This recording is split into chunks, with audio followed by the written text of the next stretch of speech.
Walking in the house in my road, gotta make her put it on. She don't like wearing clothes, just left Concord. North Carolina, I was licking on booty and a whole lot of vagina. Eat a pizza with some ice cream, she'll remember you. Ice Cube, make it chip like the winter do. See me with the crew, I gotta get some food. I see you looking like you do. Had to make a move, make a move. Started. Please don't get me started. Started. Please don't. This is 89, 90, 91, 92. This is then, right? So you had two dudes out of Melrose Projects, two brothers, Scamp and Evil. They was leaders of a gang called the Vamps. The Vamps was up on Eagle Ave. These niggas dressed gothic. They was like on some vampire Dracula shit, and they listened to a lot of heavy metal and rock and roll. Mind you, Scamp and Evil was Puerto Rican. They from Colton, 346. These niggas was on some rock, Led Zeppelin shit and all that. But you had a gang called the Vamps. The Vamps was killing niggas. They was clipping niggas too. You had Fordham Road Lynch Mobb. You had all type of gangs, right? But the Fordham Road Lynch Mobb is not as tough as the Willis Avenue Lynch Mobb. And the difference is this. The Fordham Road Lynch Mobb was just like a street gang. The Willis Ave Lynch Mobb was a crew that was getting drug money. They was getting dope money. They was moving bricks. The Willis Ave Lynch Mobb. They had guns. They was going at it with niggas. So in the late 80s, once the crack era came to up until I went to jail in 95, it was a lot of crews and gangs. The gangs didn't really get money. The crews got money. A lot of the gangs was just highly violent. Kind of how it is to this day. The gangs is just violent. They wasn't getting no money. Now, we going to go into the money crews. You got No Fear. No Fear's from 112th and Money Avenue, Manhattan Ave, 7th Ave. No Fear, Jim Ice, Sasquatch, Ism, Rambo. Rambo, fucked up right now. He fucked with the drugs, but they used to try to say No Fear was affiliated with Fritz, but Fritz was doing his own thing. You had the No Fear crew. You had the Yellow Top crew out of Douglas Projects. They had the Yellow Top crack. You had the Paid in Full crew out of Brooklyn rapping them. You had the Supreme Magnetic team out of Crown Heights. Out of downtown Brooklyn, Fort Greene and all that. Supreme Magnetic crew. You had Wild Cowboys. The Wild Cowboys was on Cypress Avenue. They was in Spanish Harlem. They was all over. You had the Watson family, TWF. The Watson family was on Watson Ave by Soundview. They was getting mad dope money. You had Sex, Money, and Murder was around. They was thriving. They was just clipping mad niggas. And they wasn't no blood set back then. They was just taking contracts and knocking off big dogs. And they was putting in a lot of gun work and skate key and all that. You had the Valley Mobb. The Valley Mobb was from out of the valley next to Edenmore. They went to war with Edenmore. That was Lester and all of them. You had the 240 Mobb. There's a building on Weeks Avenue called 240. That's where Hell Rel be repping. But you had Ike and all of them. My man Muggsy and all of them was from out of 240. Now, when I went to Taft, the 240 niggas was like strong over there by Taft High School. You had Shiesty Ave niggas and all that. It was different crews, you know what I'm saying? But different niggas was getting money. It was different crews that was getting money. And if it was beef, usually it was drug beef. Like, like when Preacher and the Black Hand crew come for you, they coming because you got the bag. You know what I'm saying? They coming because there's a lot of chicken involved. Yeah. But Ron Dewey ran down on AZ and them up in their art crib in the Bronx and ambushed AZ in the Bronx. That wasn't personal. That was business. They came in there for a bag. You know what I'm saying? That's why when AZ tried to act like there wasn't no money there, they shot him in the head. And the reason why they killed the majority of the family because one of the niggas in there said somebody else's name. You know what I'm saying? So back, when I was growing up, it was gangs, but it was crews too. And you had a few posses. It was a few posses. Oh, you had these niggas on the west side by Andrew Avenue and 174th. They was called the Family. And these niggas was deep too. But I used to mess with a chick named Tina over there, and her brothers was members of the family. Her brother Moet, her brother Ali. She had a few brothers. Yeah. But the family niggas wasn't no game on that side of town. You know what I'm saying? And being on Burnside on the dark side, you had John Rambo, Bishme, Ishme. John Rambo had a brother named Greg, but they called him Tech 9. You had Harrison, a nigga named Harrison that was running with them. But they was the dark side niggas. John Rambo was like a Pistol Pete, but for Burnside. Okay. Black nigga, he shot the 4 train up before they was chasing some niggas. The nigga ran, hopped the train, ran up, made it to the 4 train. By the time they got there, the 4 train was pulling off. He backed the hammer out, the automatic, and just start tearing the whole 4 train up, shooting the whole 4 train up. So, it went from colors, it went from vests and jackets to sweaters and all that shit. Oh, let me backtrack. So with the Benji shit, when Black Benji died behind the stage and the nomads fighting and all that, when they had the truce in Whole Avenue, all of them agreed, we gonna stop killing each other because we not the enemy, the oppressor's the enemy and the cops and this and that. So that's when breakdancing came in hard, b-boying and dancing. And then when niggas had beef, kind of like when battle rappers got beef, niggas would just battle rap instead of actually fighting. So now, when niggas would have beef or crews would have beef, they would kind of settle it through the dancing, through the break dancing and shit like that, right? But then you started having dance crews like Rocksteady Crew, International Breakers, and other different type of breakdance crews. You know what I'm saying? But some of them dudes was ex-gang members, ex-Spades and ex-Nomads and ex-this and ex-that. So the murdering of Black Benji, the truth didn't last long, but that's what fueled hip-hop. And then it started being jams in the park. Like I remember I used to go through Nero's projects. The DJ might have 20 big speakers. Back then, dudes carried records for the DJ and stuff like that. Dudes would carry crates and crates of records. It'd be like 70 crates of records, but it'd be everything. James Brown, disco, soul, rock.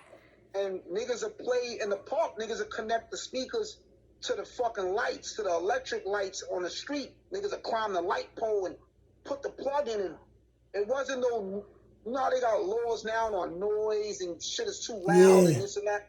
Nah, bro, you can hear the jam.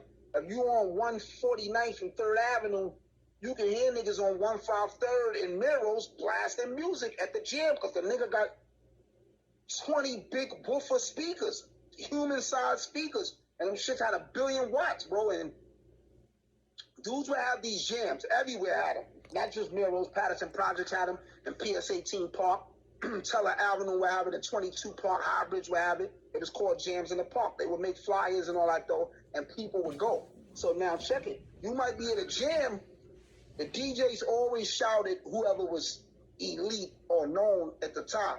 So, like, say you might be at one jam and a bunch of demons come through that niggas know let it go. Niggas, they know let it go. They might be like, shout out to Charlie Rock and the YGs. They're in the building right now. Or whatever, shit like that. You know what I'm saying? Oh, shit, B-Love and the OGZs, they just walked in the building, and shit like that. Niggas would do shit like that. So other crews would know who's there. Yeah.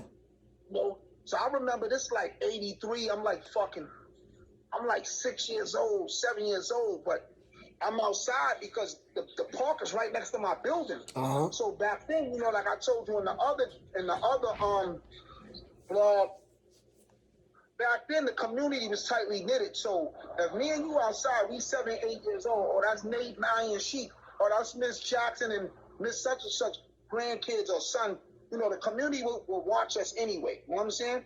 Everybody will have an eye on the kids because it was about community. So, or we might be I remember I'm in the park in the gym, and I start seeing colors. I start seeing Black Spades pulling up and different gangs, you know what I'm saying, pulling up at the fucking park. So some Savage Nomads came through. You see a few niggas come through. Niggas used to wear them samurai hats too. Okay. They wear them in Africa too. Them wooden hats, them straw hats. They circle and then they pointy at the top. Yeah. So I see niggas coming through with like odd hats, and I'm like, yo, what the fuck? I'm a little nigga, but I know what's going on. People underestimate the intelligence of a 7-year-old. I don't know about other niggas, but I can remember back to when I was in the crib. I got strong memory. And then if you speak to the average 5-year-old now, they know what's going on. Yeah, they observant. They watching and listening to everything. They're observant, bro. So, you know what I'm saying? So imagine back then, like a 5-year-old right now, they know what sex is. They know what this is. They know how to hold a constructive conversation with you. So anyway, I'm like 6 years old, 7. I see all these gangs coming through the park. So my mom's like, yo, come on. Go in front of the building. Play in front of the building. So I knew, like, oh, this shit about to get spicy. You know what I'm saying? And then next thing you know, a fight broke out. And that would happen sometimes in the gym. A fight will break out. You know, niggas will pull up to have beef with other niggas. Then once they see him, niggas coming to your hood. Niggas ain't hiding. Niggas is pulling up to your block. And niggas is making a move. So, you know, yeah, gangs always going to be in New York City, but it's just a little different now because the way these niggas is shooting and all that, they shooting little girls. Yeah. Niggas is missing. Niggas ain't really, it ain't no money behind it. Now, No money at all. That era is over. They really just doing it for clout and look cool. Huh? They really just doing it for clout and to look cool in front of a bunch of boys. To look cool, but I'm gonna tell you, how cool is it? And niggas is living with mommy and niggas is bums. Cause I'm gonna tell you, boy George went to jail at 20, right? He went to jail in 89. He was 20, right? In 89. So he had a 2-year run. So he was a millionaire at 18. The nigga had like 12 apartments. Back then, niggas was 20 years old in kingpins. Niggas was millionaires at 20 off of running real organized street crime. Yep. Niggas was moving bricks, cooking up. Niggas had niggas older than them working for them. Niggas was 20 with 40-year-old men working for them. Yep. You know what I'm saying? So, you know, niggas was running real criminal organizations at 20. These little niggas now is dumb. Niggas like, you know, in the Boy George era and all that, niggas would pay their mother whole rent. Yep. For like a year. Mama Love went out to worry about rent for like a year. Then they ain't counting their crib. And then they other 5 side cribs where their mistresses is at. You know, so back then, when niggas was cheating, niggas had the bag. Because I might have a wifey and 2 side bitches. Let the dirty dirt bike nigga go by. They don't get no money either. They just ride bikes up and down the street all day long. That's dumb too. So look, yeah, a nigga might have a wifey and 2 side bitches, but all your bitches is wearing furs, they diamond up, and all of them got their own apartment. So, you know, I'm gonna say the prestige of gangs now have devalued. It's back to kind of how it was in the 70s and the 60s, because when them niggas was young, they was living with their mothers too, before the crack era and all that shit too, but they had more militancy. Then when the crack era came, niggas had more bad. These niggas now have more stupidity. They dump down because they live with their mothers. They don't got no bag. That PPP shit is over. That was like a little phase. That was like a high. It's back down to regular reality. You know what I'm saying?